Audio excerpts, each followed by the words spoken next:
শুভ দুপুরের শুভেচ্ছা বন্ধুরা। লাঞ্চ মেনুতে চলো কি কি আছে দেখে নাও। এখানে আছে উচ্ছে ভাজা, এখানে আছে ভাত, এখানে আছে নিরামিষ পুঁই শাকের চচ্চড়ি, অল্প করে করেছি আমার শাশুড়ি মার জন্য। আর এখানে আছে ডাল, এখানে আছে ঢেঁড়স ভাজা, এখানে আছে আলু পটলের তরকারি, আর ওদিকে ছোটু হচ্ছে ডিমের অমলেট করছে। ডিমের অমলেটের তরকারি করবে।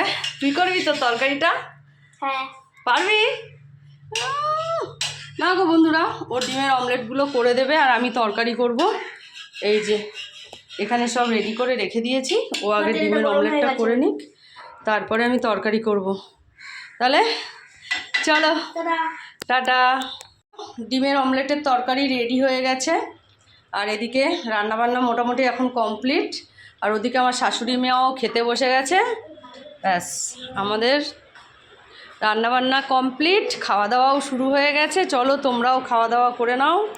পুঁই শাকের চচ্চড়িটা ভালোই খেলো নিরামিষ।